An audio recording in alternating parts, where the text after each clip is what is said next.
Hello friends, welcome back to this channel. दोस्तों, इस video में हम बात करेंगे वीडियोकॉन इंडस्ट्रीज़ लिमिटेड को लेकर के एक लेटेस्ट अपडेट निकल के आ रही है।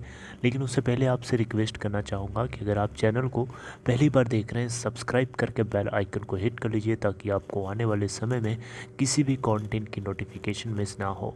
दूसरी रिक्वेस्ट कि अगर आप डीमेट या ट्रेडिंग अकाउंट ओपन कराना चाहते हैं, वीडियो के डिस्क्रिप्शन बॉक्स में जाइए, एक लिंक आपके लिए दिया गया है।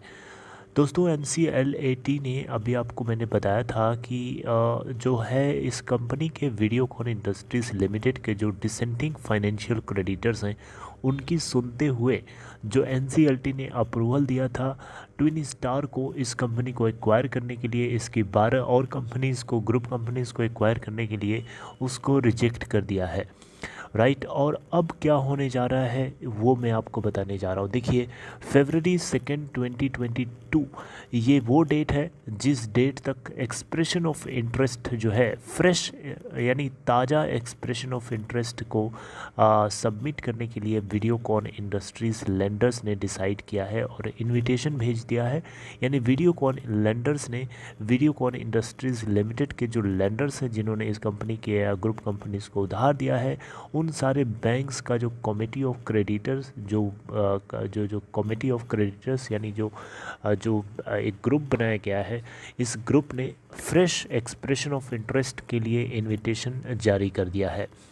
अब देख सकते हैं, consortium of lenders of Videocon Industries has invited fresh expressions of interest for debt ridden group after the insolvency appellate tribunal rejected the approval of 2692 crore bid by Vedanta chairman Anil Agarwal promoted Twin Star Technologies earlier this month। दोस्तों, Vedanta limited की subsidiary company twin star technologies limited ने 2692 करोड़ रुपए दे करके सोच रहा था कि 95% hair cut के साथ साथ इस कंपनी को ही नहीं बल्कि इसकी जितनी और कंपनीज हैं उन सभी को एक्वायर कर लें, और इसको लेकर के नेशनल कंपनी लॉ ट्रिब्यूनल ने अप्रूवल भी दे दिया था।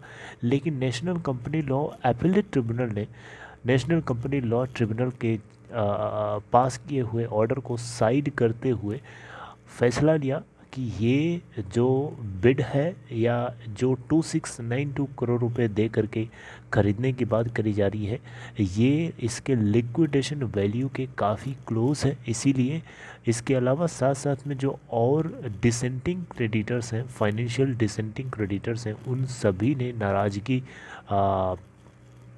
एक्सप्रेस करी थी कि ये बहुत ही कम अमाउंट है, 95% हेयर कट है, ये वैल्यूएबल नहीं है। तो उन सभी को फॉलो करते हुए NCLAT ने डिसाइड किया कि ये फ्रेश बिडिंग होना ज़्यादा सही रहेगा। वीडियोकॉन इंडस्ट्रीज़ और इसकी कुल 12 ग्रुप कंपनीज़ हैं, इन सभी को अब डिसाइड किया गया है कि री इन्विटेशन जो है भेज दिया गया है basically fresh expressions of interest के लिए। रेजोल्यूशन प्लान अब फिर से तैयार किया जाएगा, यानी पूरा का पूरा जो प्रोसेस है फिर से रन किया जाएगा, और इसके लिए एक्सप्रेशन ऑफ इंटरेस्ट जो है उसके रिसिप्ट के लिए फरवरी 2 2022 लास्ट डेट जो है सेट कर दी गई है। तो इसी महीने पहले कुछ जो है NCLAT ने नेशनल कंपनी लॉ ट्रिब्यूनल के पास किए हुए रिसेंट ऑर्डर को साइड कर दिया और 95% के साथ हेयर कट यानी टोटल जो क्लेम्ड अमाउंट है 64,637.6 करोड़ रुपए है, उसमें से सिर्फ 2,692 करोड़ रुपए ट्विन स्टार दे करके पूरी कंपनी खरीदना चाहता है। तो ये बिल्कुल सेंध लगाने वाली बात है। यानी एक कबाड़ी के भाव में पूरी कंपनी खरीदने की कोशिश चल रही थी, लेकिन इसको लेकर के इनकी मंशा पूरी नहीं हो पाई। और ये जब इनको लगा, ट्विन स्टार को लगा कि ये तो गलत हो रहा है, तो ये सुप्रीम कोर्ट पहुंच गए। सुप्रीम कोर्ट में जा कर के अपील फाइल कर दिया कि ये ऐसा ऐसा हो रहा है। लेकिन इनकी वहाँ पे भी दाल नहीं गली, क्योंकि वहाँ से भी NCLAT को ही जजमेंट लेने के ऊपर छोड़ दिया गया फैसला। तो फाइनली जब NCLAT जो बोलेगा वही फाइनल माना जाएगा।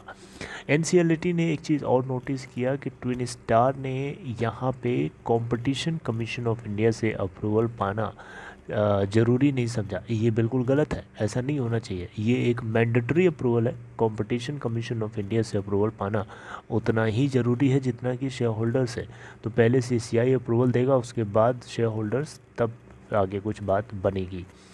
यहाँ पे 3 फाइनेंशियल डिसेंटिंग क्रेडिटर्स हैं जिनके नाम है बैंक ऑफ महाराष्ट्र, SIDBI और IFCI लिमिटेड। इन तीनों ने इस रेजोल्यूशन प्लान से नाराज़गी पहले से ही डे 1 से ही जो है एक्सप्रेस करना शुरू कर दिया था।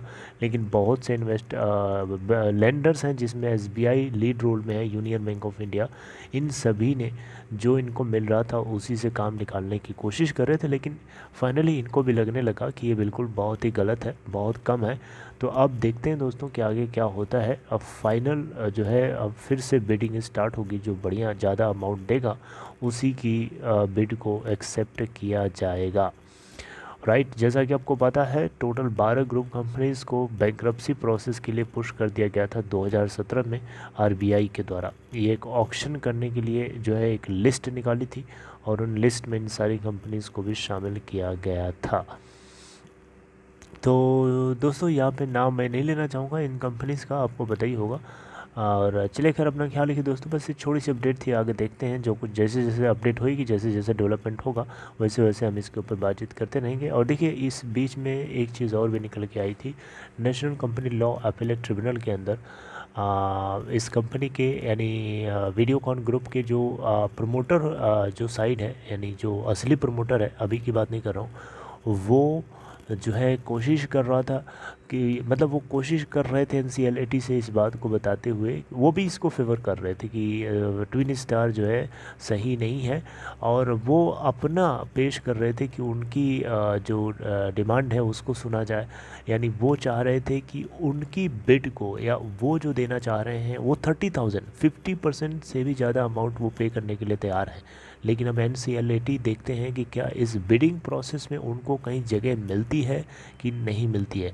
मैं बात कर रहा हूँ वेणुगोपाल दास धूत की, जो इस कंपनी के फॉर्मर प्रमोटर हैं, जिनसे कंट्रोल छीन लिया गया अभी। उनकी बात जो है देखते हैं कहाँ तक आती है। जैसे जैसे डेवलपमेंट होगा उसको मैं आप लोगों से डिस्कस करूँगा। अपना ख्याल रखिए दोस्तों, take care, this is all in this video.